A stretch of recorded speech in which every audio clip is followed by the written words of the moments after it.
Hi, I am Umar, and today we have this 2001 model Toyota Corolla.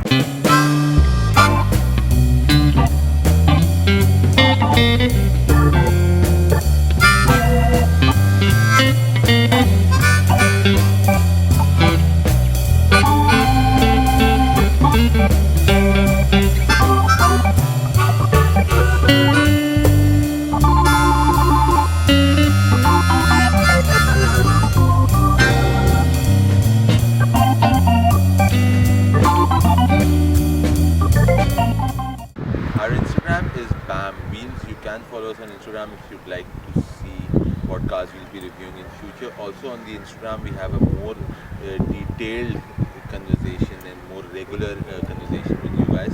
So you can follow us on Instagram if you want to be a part of that. We have our Facebook community group. You can join the group if you would like to become a part of our community. The link of the group is given in the description. A lot of you wanted me to review this Toyota Corolla Indus, and unfortunately I was not able to arrange one which was in a good condition. Finally I've arranged this car, so let me give you a brief history of this generation. Internationally this car was launched in 1992 and it stayed in production till 1996. In Pakistan, however, this was the first Corolla that was assembled locally, and when it was assembled there was an agreement that the company had made with the principal, the Indus Motors. So they had to run the same line for 10 years in order to cover the cost of everything.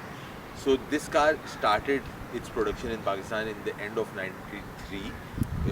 93 is what we would say, and the car stayed in production till 2002. So this was the longest in production Corolla in Pakistan. Throughout the years, there were a lot of variants that were offered in this car. There was a XC, which was the equivalent of XLI today. Then XCG, which was a slightly loaded variant of XC. This one is an XCG. Then there was GL, which is GLI's equivalent of today. And these were like 1.3 liter engine, carburetor powered engine variants. And then there was 1.6 GLI, 1.6 GLI Auto, which was 1.6 liter EFI engine. That was like the first car in Pakistan ever offered with an electronic fuel injection engine. Then there were three variants of diesel, 2.0D, 2.0DG and 2.0D Limited, which was the top of the line variant with the diesel vehicle. These were the common variants of this generation. Then there were a lot of other variants like special editions and limiteds and blah blah blah. So I cannot cover all of those in one go. The car received two facelifts. First one was offered in 1995 and the second facelift was offered in 1999. So let me show you all the interesting features of this car and then we will take it for a road drive to see how it drives after all these years. So this is the final facelift, which is like 2001 model car, and like this is the last facelift that was offered. These clear lens lights, known as crystal lights, were offered in 1999 because when in 93 the car was launched, at that time the regular old school conventional lights were a norm. However, in 96 Civic offered its VTI and EXI famous generation, and after that there was a lot of hype with these clear lens crystal lights. So Toyota, in order to keep up with that, had to add these lights. These were offered in 1999. Also, initially the indicator light was in this bumper, but in 1999 they switched the indicator light and the parking light. So the parking light came down here and the indicator light went up here. Overall, like other than that, over here you used to have like a Toyota's emblem, which is missing in this car. Still looks very nice to look at. And this color is also lavender color. It used to be a very famous color back in the day. So the car comes with Toyota's 2E engine. It is a 1300cc 4-cylinder single overhead cam engine. The engine produces around 70 horsepower with 98 Newton meter of torque. And the car comes with a 5-speed manual transmission. At that time it was only offered in manual, no automatic for 1300cc engines. So when you come to the side of the car, if you look at the rims, they're 13-inch rims. So there was a time when Corolla was offered with 13-inch wheels. Nowadays, you don't get 13-inch wheels in a Corolla. Anyways, so if you look at the overall design, it is very 90 centric design. The height of the car is not too high, which is a norm these days. This is your door handle with the keystroke, so a normal kind of a door handle. The pillars are body colored, not black pillars. There was chrome strip in the loaded variant, but this is the standard one, so there is no chrome strip. Oh, you also have a radio antenna over here, by the way. And this is your door mirror, which is a small size door mirror compared to today's standards. But if you look at the styling element, so there's this line that goes all over the car, so that is something that they have worked on, which is the style element. Talking about the key, it's a very basic simple key. When you step in the car, you have these manual door windows, same like this is something that has not changed. You still get these in the XLI today. A door pocket, speaker, everything is over here. This place where you used to put your hand is like a little cushioned apart from that. So these fabric seats, they were part of XCG. In XC you used to get a regular Rexine seat. You have your keystroke over here.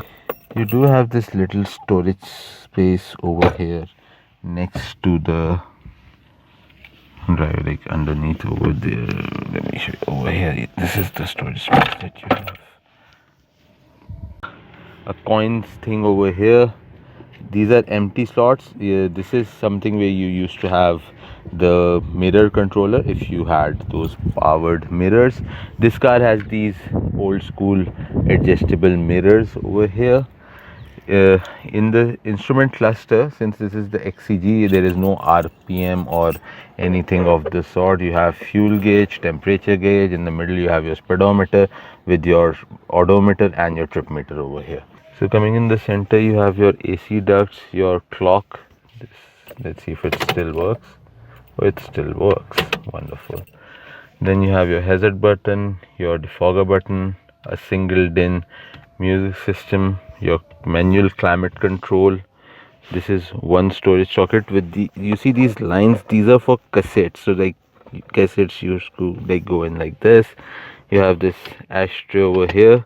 This is just something which is static. There is no cup holder in this car. You have this storage space, 5-speed manual gear, a handbrake, a little storage cubby over here.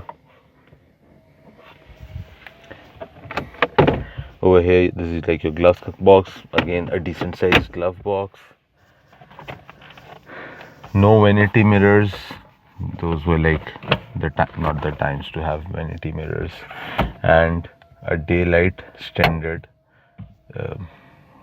door mirror, rear view mirror. Now I'm sitting at the back of this car. It's an old school car, so it is like that. There is an armrest, but it's covered in this seat covers. This seat is reclined all the way at the back, and the leg space is not much. The head space is decent, no headrest at the back, which is perfectly okay for its time. This is what it is. 3 people can easily fit into this car, and the seat is still very comfortable. Coming to the back of the car, these taillights and this garnish design was also introduced in 1999. Before that, you had a different design of like the taillights, and the rear garnish was changed with every facelift. However, in this core basic XC variant, you used to get this grey piece. This colored garnish was not part of in the XC variant. Your rear number plate is in the bumper. You have XCG, Toyota, and Toyota written in the emblem over here. In order to open the trunk, you have this space where you can put the key in, and you can open it like this. A very decent sized trunk with spare wheel and all of that. So not much, but that's what it is. One more thing that I would like to mention is that you don't have any high mount stop lamps over here, so this was not part of the XCG. In GL, which is like with the power windows and all, the 1300 variant, you used to get that brake light over here. These are all the interesting features of this car. Now let's take this car for a road trip to see how it drives. Alright, so now we are driving this car. These door mirrors feel extremely small compared to what we are used to seeing these days. Other than that, the car does not feel as fast as the cars feel these days. The gear shifting is smooth. The engine is in a very powerful and smooth position, which of course is something particular to this car. I'm sure not every car of this age would be in a similar condition. This is a carburetor engine, so the fuel economy is not as efficient as it is in the cars of these days, but it is good enough. The car feels extremely decent. The visibility is very nice. I mean, this is something with the old cars that I miss in new cars, that with those bigger pillars and all of that, the visibility is extremely compromised. But in this car, the visibility is not compromised at all. You have very decent visibility. So what else?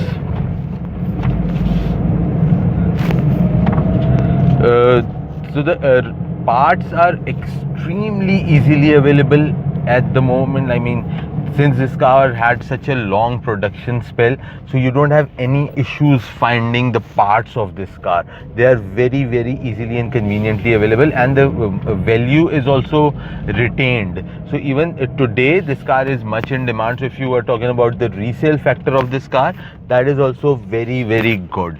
The ground clearance is very decent, so you don't have any issues with the ground clearance of the car either. It has decent ground clearance. The suspension is good. The air conditioned cooling is very good. But then these are things which are particular to this car. I mean, I'm sure the other cars, if they are not taken care of the same way, they would not have this similar feel to them. So since they are not ABS brakes, they are regular brakes, so the brakes aren't as sharp as the brakes are of the cars of these days. However, this car is a gem. I mean, the way I'm sitting, it gives you that nostalgic feel when you're driving the car, and that's the best thing about it. So the price is between 500,000 to 1 million. A big spectrum of the price, but that is because the car had a very long production spell. Then the condition, if it is local assembled, Japanese assembled, a lot of factors come into play. So the price spectrum is also a very vast kind of a price spectrum for this car.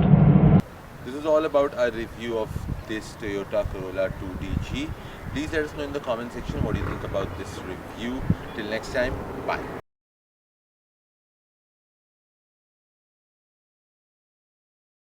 Which was the top of line variant.